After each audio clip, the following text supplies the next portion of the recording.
I'll be completely honest. I thought I was gonna get fired every day during the pilot. And I'll come to work like, oh God. Because I mean, like Jamie Olsen's, he's iconic. It's a 75-year-old character that everybody has a connection with, this emotional connection with, because he is the audience as it pertains to Superman. Like, none of us are aliens with these superpowers that can save the world, but all of us could be this person's truth and justice in their heart that could have that friend. And so I understand what that emotional connection is for people. So looking at me, you don't think Jimmy Olsen to admit, but yeah. And then one day I'll walk through the alley and go, if you like what I'm doing, can you tell me? We saw many actors for this role, but we only saw one James Olsen. Oh, thank you.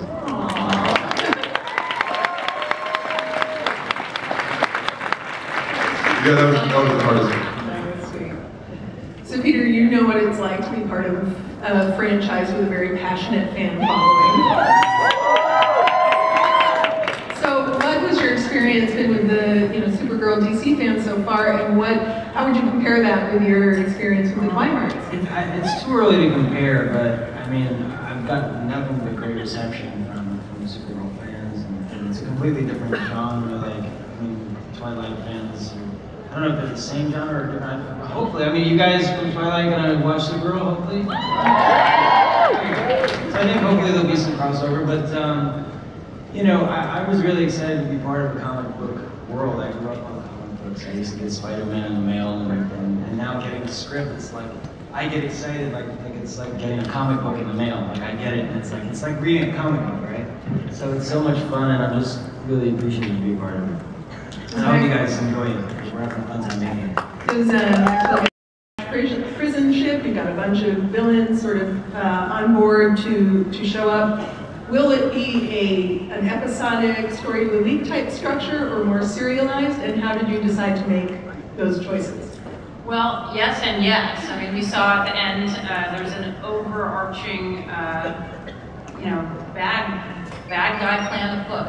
But every episode will bring an immediate nemesis to thwart, and hopefully, we definitely have a goal for the season, and it's sort of finding a balance in each episode of what foe is an internal foe or an external foe, and finding that alchemy for ourselves. And let's talk about shippers for a second. Yes.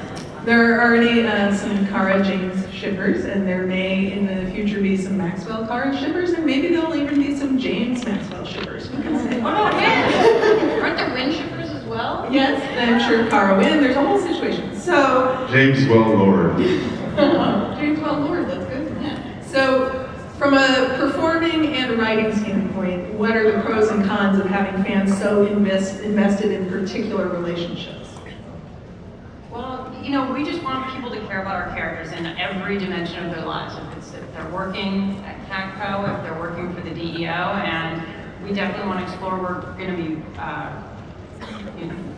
Lucy Lane will be coming in to join us, and so there's definitely not just love triangles. There's love quadrangles and parallelograms and rhombuses and so we're definitely excited to explore these character relationships.